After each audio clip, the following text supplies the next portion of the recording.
This can be a really tough time for you because you feel like it's within your values to provide things for your family, your friends, your kids, your coworkers, everyone. It's one of the ways if you show love in this way, or if you are obligated to support others in this way by providing presents or entertaining or just really anything that would spend money around this time, it can be a really challenging time for a lot of people. Welcome to the Know Your Worth show, where we teach you how to think about your money differently so that you can achieve your sexy money goals. I'm Sydney, your money maven and owner of Know Your Worth. And I'm Kristen, Sid's dime piece bestie, team member, and busy mama of twins, here to make sure that those of us without a financial degree can still level up with each episode. Let's get started on reaching your next goal. Welcome to the Know Your Worth podcast. I'm your host, Sydney, your money maven. And I'm Sid's dime piece bestie, Kristen. Woohoo! We are on episode 8, so thank you for joining us. Hopefully you have liked some of our intro episodes where you've gotten to know us a little bit, gotten a little bit of background on us, and also what we're going to be talking about on the Know Your Worth podcast. Yeah, it's been super fun. Yeah, it has been for us. Hopefully it has been for you guys. So going forward, we're going to be talking into kind of different segments here and there. So the eventual episodes that we'll get into, we're going to try to have themes to a lot of the episodes that we record, and it's going to be this kind of section is based on how to manage your debt. This section will be basically how to purchase a home. This section will be business basics. So as we go forward into our episodes, we just wanted to make sure that you guys have a picture of what our goals and some of our insights are and what we're going to be recording. Yeah, and Sid and I fly by the seat of our pants, so if you have something that you want to hear about that we haven't touched on, just reach out to us or drop a comment and we will figure it out. Absolutely. We are good at that. Yes, we are. And today, we know it's getting a little bit close to the Christmas and holiday season.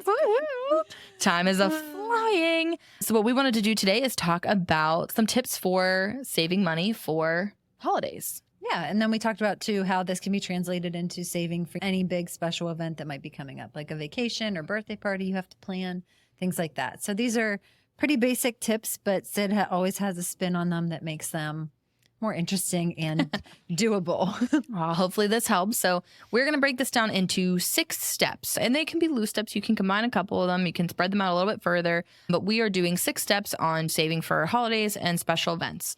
And they are to set a budget. And if you've been listening along, hopefully you've already set that. Create a savings plan, then open up separate savings accounts, automate those savings, cut out unnecessary expenses, shop smart, and then you will be ready to go. Just like that. Exactly. It is as easy as that, though, if you set it up. Thanks for stopping by. Yeah. All right. Go on your way now. Good luck. Let us know how it goes. So if we start with setting a budget, we definitely want to have a clear picture of what our current finances are whenever we're getting into holiday spending and purchasing and gift buying. It's very easy to get carried away, especially if your love language is presents and gift giving. This can be a really tough time for you because you feel like it's within your values to provide things for your family, your friends, your kids, your coworkers, everyone. It's one of the ways if you show love in this way, or if you are obligated to support others in this way by providing presents or entertaining or just really anything that would spend money around this time, it can be a really challenging time for a lot of people. Yeah, I think it can be a really stressful time. And I think if you let it, it can rob some of the joy from the season and the holidays. And I think it's growing older that has shown me that it's, I don't want to sound like a Hallmark commercial, but it isn't what it's about. But like Sid said, if it is your love language, it's how you show how you care about people, then you don't want to miss out on that either. So I think there's a nice fine line that you can walk where you can feel like you're celebrating the people in your lives, but you're also not bankrupting yourself for them because they wouldn't want that for you. Yep, exactly. And I just thought of a tip that I have for parents. So we'll throw that in later. Okay. Sounds good. I love it. Okay. So then with that budget comes a savings plan. And the savings plan, you can really make what you want. And this is, again, where you have to go through what your life looks like around this event or this holiday. So for me, I do love to buy presents for people, but I more like to host. I like to have parties and cook and buy wine and bring cheese and have all of these events. And that's, I feel like, where around the holidays more of my funds go is there rather than on presents. I definitely still buy presents and I can get carried away to an extent with those depending on who it is. But I feel like I can easily get carried away on the hosting budget side. That's where I really have to focus my savings plan on. And that's where I think sometimes people don't think about those things. It's easy to think about what presents you need to buy for your family, but are you hosting Christmas dinner? Are you feeding 10 people? Exactly. And those are the ones that people don't always plan for, is those extra big dinners. Are you going out to more holiday parties and happy hours and things like that around the holidays? Holiday clothes and sparkles Exactly. and jewelry. Oh, big earrings. Big I can't wait for my reindeer earrings to come out. Those are the things that you need to just think about where your spending goes around the holidays. Is it presents? Is it food? Is it decorations? If you're moving into a new house or a new apartment, do you need to buy decor, or do you want to buy decor? There's a lot of different things that different holidays and this season will put a strain on your wallet if you're not actively looking for. And actively planned out. Let me ask you a question. Are you I see something in the summer that would be great for somebody I love for Christmas, I'm going to grab it and save it till December? Or are you 2 weeks before, I'm like, oh shit, it's Christmas? I am absolutely both of those things. Are you really? Oh my God, yeah. But my problem is that if I buy things in the summer, I'm not always the most organized. Yeah. So I will put them somewhere where I can't find them come Christmas. Yeah. And so there's a joke in my family that sometimes we could write a story called The Gift That Never Came, because I also am the person that thinks of the perfect present, but it's 3 days before. Oh, yeah. So I have to order it on Amazon, and it truly is en route when the holiday or event happens. Yes. You put it in a card. Yes. And I typically have something little on the side that I found in the summer for them, or 3 months before that I've put aside for them, but I forget about it until the gift comes, or I put it with the card. Yeah, we joke it's the gift that never came. I think I've been joking about writing that book for Let's do it. years, because that is me. That's hilarious. And I really like to think about like good presents to get people. And I want to do every year, I want to do a big homemade present for everybody because I love crafting. We know that about me now. Got that stained glass out there. Yep. And that was supposed to be a birthday present for one of my friends last March. That's still there right now. We're going to finish it for this one. Only a couple months later.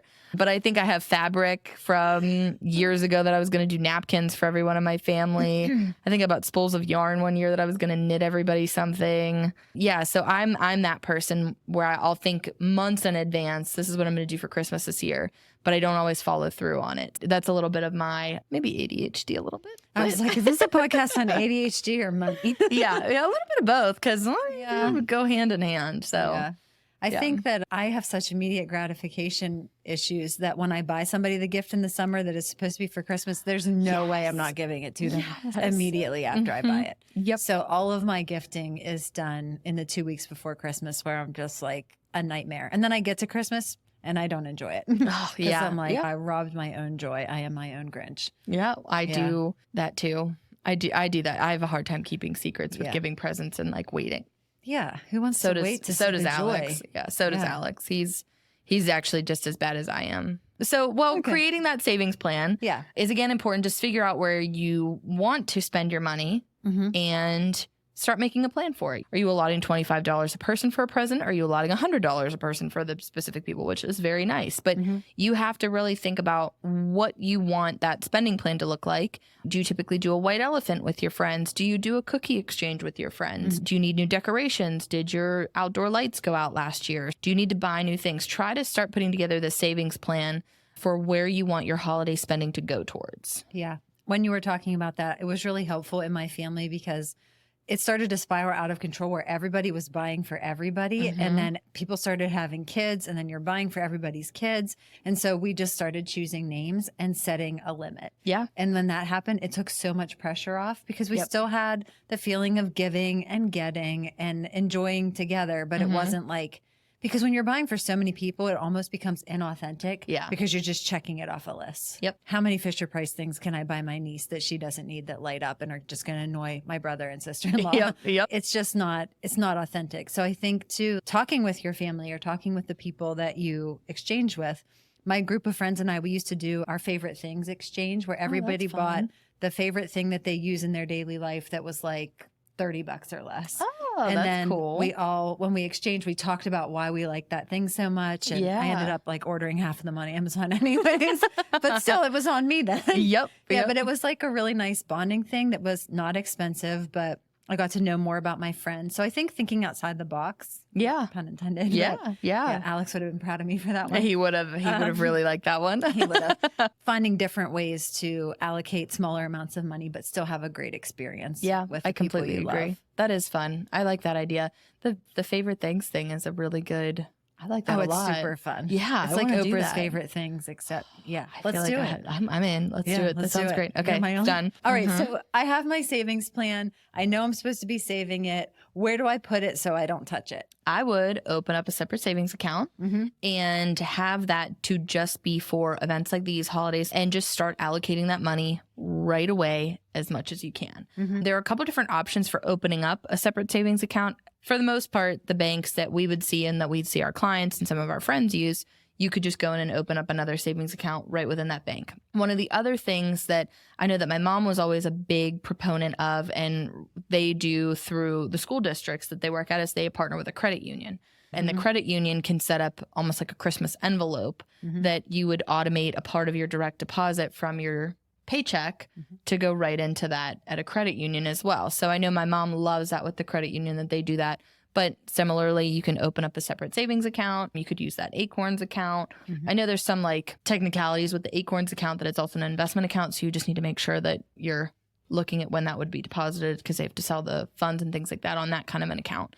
But opening up a separate savings account is a great idea. And then already just start having that automated is our next tip. Automating that savings. I know we've talked about this before, that for a lot of paychecks, for a lot of payroll companies, you can go on and you can add multiple savings accounts.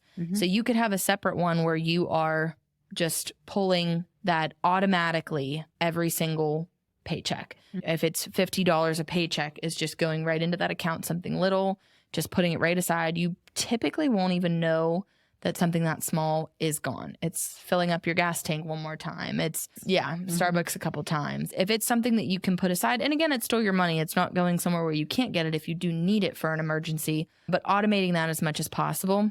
Another way that you can do this, where it's not necessarily automating it, but if you're somebody that seeing it when you open up your app, or if you can't avoid that, or you want it to be more separate, you can also every paycheck go to the ATM, get $20 out, get $40 out, put it in an envelope and put that aside until the end of the year. And then when you go shopping for Christmas, take that cash, and then you are truly limited to that cash. Right. So that's one way you can do that too. Yeah, it's almost like taking the willpower out of it because you don't have to exercise that. Exactly. I have Wells Fargo, and there's this feature. It's called Way to Save. So every time I use my debit card for something, it takes $1 and just puts it in a separate account for me. And we just call it like our fun account. So like when I go to get my hair done, if I have $70 in there from 70 times that I swipe my card in the 6 weeks since I last had my hair done, it goes towards that. And it's like, oh my God, I had that. I forgot I had it. Exactly. Yeah. Exactly. So accounts like that. Yep. Those are perfect. Yep. That's a great way to do it, to just automate those savings as much as possible. So it just doesn't feel like you are pulling into your reserves or you're overextending yourself come holiday season. Yeah. Another big thing to do is cut unnecessary spending. Again, that's tough, but if you can really take a look at your budget leading up to those periods of time, think, okay, do I want to go out to dinner this week, or do I want to wait to go to the holiday party next week? Do I want to buy this for myself now, or do I think somebody could get this for me for Christmas? I know that was something my mom always made sure that we did, because I love to shop, and it was like, stop buying everything for yourself come November. Yeah. Putting it out there what you want. People always want to know. Your parents always want to know. Your grandparents always want it. Your husband, your wife, they always want to know things that they can buy you. Yep. So make a little list. And even if it's something like simple, like I want a new spatula in the kitchen, put it on your list. It's simple. It's stuff that's little. But if it's something where you just have a list of things, or you put it in a Pinterest board, things that you're wanting, try to avoid buying them for yourself towards the end of the year. Obviously, if it's completely unavoidable, then there's that. But I do have a tip for parents. I have a couple, but this is one. When my kids start, they're 4 now, we go to the store, they'll see something. I want this, I want this, I want that. And sometimes I want to buy it for them because I just want to make them happy, and I'm terrible at it. And not terrible at making them happy. I'm very good at making them happy. I'm terrible at saving money when it comes to them. So if we're at like Target and they see something that they want, they'll say, I'm going to get this. And I'll say, let's take a picture for Santa so we remember that this is what you want. They get to hold the unicorn or whatever the hell it is. I take the picture. I show them the picture. Do you think he'll like this? Oh, he's going to love it. Great. They put it back on the shelf because they know it's coming later or they will forget about it. Mm-hmm. And then I actually have a running list of stuff that I know that they want. That's a great idea. So then you don't buy it right then. And their little gratification check mark is like, oh, I got my picture with that. Santa's going to get it. Yeah. So I don't know. I think it's a good all around. That's a great idea. Yeah. That's a great idea. St. Patrick's Day, Valentine's Day. It doesn't matter. That's awesome. That's a great idea. And then you have all the pictures. That's awesome. And the same thing works for me as an adult person who wants immediate gratification. If I see something that I want, I will add it to the Amazon cart, or I will snap a picture of my husband, or my mom's always asking, like, what do you guys want for Christmas? Yep. At this point, I don't even want anything half the time except for like peace and quiet. But like just snapping that picture and knowing, okay, it's coming eventually. Exactly. Or put it in the save for later, make a list on Amazon. Yeah. Yeah. I have like an Alex list on Amazon. So every time I think of something for him and I'll put it into my list for him. Mm-hmm. And then I know whenever it comes to his birthday or at the end of the year, I can go through and be like, okay, this has held true. Like this is something he would really want. Yeah. I'm glad I didn't get this because this isn't for it anymore. Or this isn't something he wanted, or he impulse bought this for himself the day after he told me that he wanted it. I can kind of like trim down the list from there. So definitely creating those lists is a really good way too, but that also helps with our final tip of shopping smart. Mm-hmm. So if you create lists throughout the year, things that you see on Amazon, things that you want to buy for yourself or for your kids or for your family, there's a lot of apps out there now and tools out there. And we can link some of those in the show notes that help you to alert you whenever things go on sale on Amazon or on other sites. So you can put things in your cart, you can put things in your save for later, but you can also add those to your watch list. And then you'll be alerted whenever they hit like the lowest they've hit in 30 days or the lowest they've hit in 6 months. It'll tell you and it'll send you an email to break out what those prices are at. And then you can buy the things that you want for Christmas at the lowest price that you can see available. And that way you can hold those at your house, but you've gotten the best deal on those if that's what you're looking to do. Still spending within what you've set for your saving budgets and things like that. But if you can set those up, that helps you to shop smart. I always find that I want things for Black Friday and then the day comes and goes and I think, oh, I'm not going to buy anything. I shouldn't spend on Black Friday. But then like 3 days go by and I'm like, I should have bought this appliance that Alex said he wanted, or I should have bought this cooking equipment from my mom that she said she needed. That is a great day to buy it, or Cyber Monday or Amazon Prime Day or things like that. If you have a list of things and you have those alerts, you'll know whenever they're going to be the cheapest. And then you can just make sure that you buy it to get a hold of those deals. Yeah. Another thing I wanted to point out too is I get older like experiences with my friends and exchanging gifts. Like generally none of us need anything. I would rather and value, like Hay said, let's set aside a time that's just for you and I to go out and have cocktails and cheese and sit and talk to each other and get dressed up pretty. And that's like our Christmas present to each other. Yep. And I'll do that with my kids too, because when you have kids, there's just so much crap in your house. And I'll say to my in-laws, you could get them their 700th My Little Pony that I'm just going to trip over for every night for the rest of my life, or they really want swimming lessons. Yeah. And people get just as much joy out of knowing that your kids are doing an experience, or let's all go to the zoo together, or an annual pass to this or that, that you can do multiple times over the year rather than just like a one and done gift that lights up. Yeah, absolutely. I completely agree with that. In the past year, I've gotten my friends like cooking classes. Yep. For my family, we do really, for my sister and I, at least, we try to get our family like trips. So we'll do like, they buy us like a trip to the Finger Lakes every year. They go on Airbnb and they rent a house in the Finger Lakes. And we've done Atlantic City a few times. So we try to go back and forth on some of that stuff where we're buying trips and experiences too, rather than just presents, things. Yeah. Another cool thing I've seen parents or people do for their kids, like they'll tell relatives something to read, something to wear, something to play, something to do. So stick to those 4 categories and not more than one thing. Yeah. You know what I mean? Like a book, something to wear, those kind of things. And then I also saw this, which I loved. You get a big like Santa sack and you tell your kids like, you're going to trade Santa some of your toys that you love, but you're over, that are still in good shape, for the new things that he's bringing. If this is in your value system, the Santa and all those things. So they gather up all those things. They donate them to kids who need them. And then whenever the new things come in, your house isn't like exploding. So you get to have that feeling of giving And then they get the kid reward that they need of getting. And also cleaning too. Like you're like getting rid of a few things. Yes, that's really, sure. I should do that with Alex. You should totally do that with Alex. You 20 hats. Yeah. And you can buy 20 more then. Okay. Yeah, more. exactly. Yeah. We can do this if we get rid of these. We can get each other presents. We commit to getting rid of a few things. Yeah. Or selling a few things. Yeah, exactly. There's always like selling things that you don't use anymore, like that celery juicer that I brought when I was going to eat celery every day or drink celery juice and heal my whole health. And I did it for a week and I was like, this is stupid. There's someone out there who wants to start their celery juice journey. Absolutely. I could sell that for $40 and put it in my Christmas fund. And you would make their Christmas. Yeah. There you go. They'll be healthy. Yeah. I'll have $40 to buy my kids stocking stuffers. And one other thing I just noticed here, a tip is like if you have a skill like stained glass or like creating something and that's the way that you love people, like homemade gifts are a great way to celebrate the holidays. They really are. They really are. I love homemade gifts. I love homemade gifts. I don't have a lot of people that I get homemade gifts from anymore. I don't have any skills, but I'm going to make you something. I can't wait. Oh my gosh. It will be something that you wear and I don't know what it's going to be. I can't wait.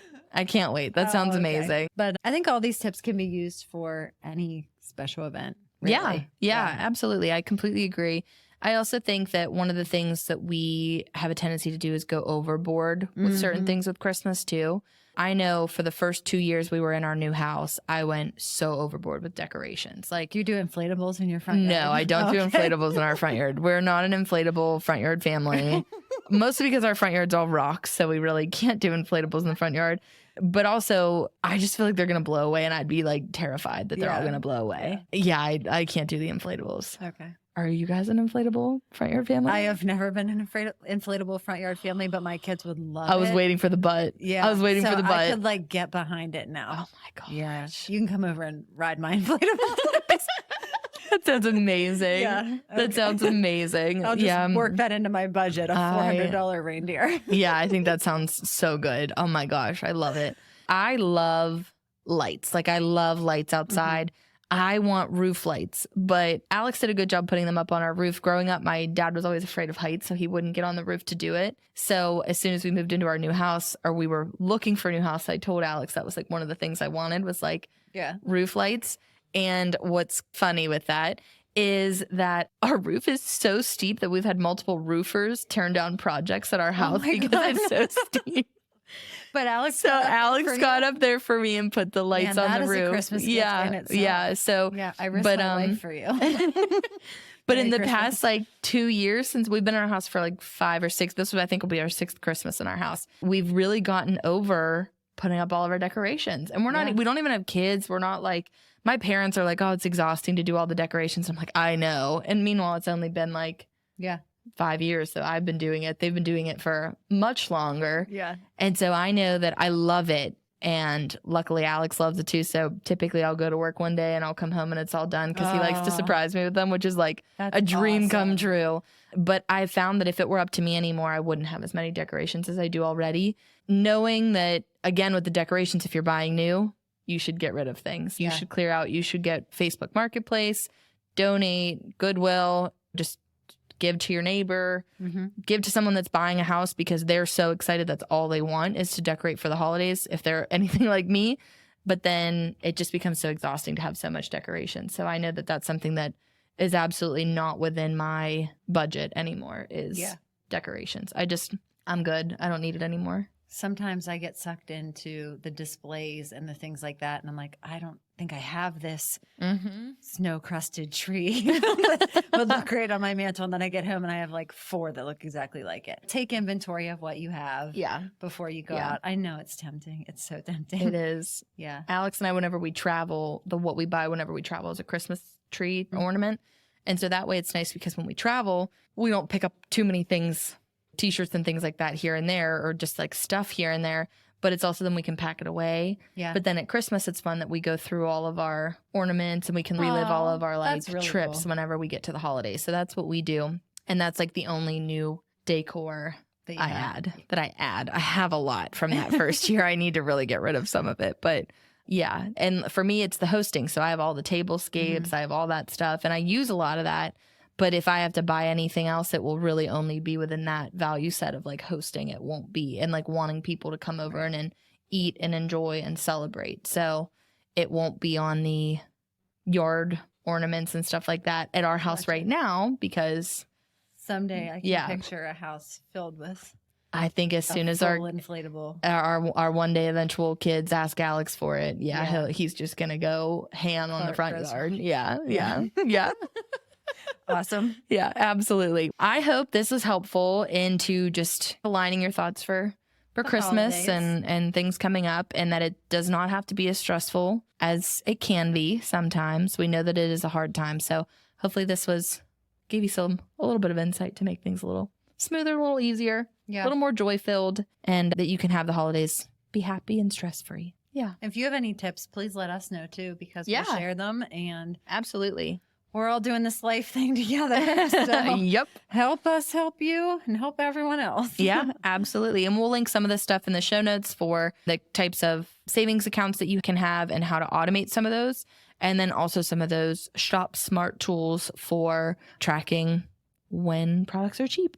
So cool. Hopefully those will help. Let us know if you guys need anything else on this, and we'll jump right on it. All right. Bye, guys. If you found a bit of inspiration in this episode for achieving your sexy money goals, click the subscribe button on your favorite podcast app or YouTube so that you never miss an episode.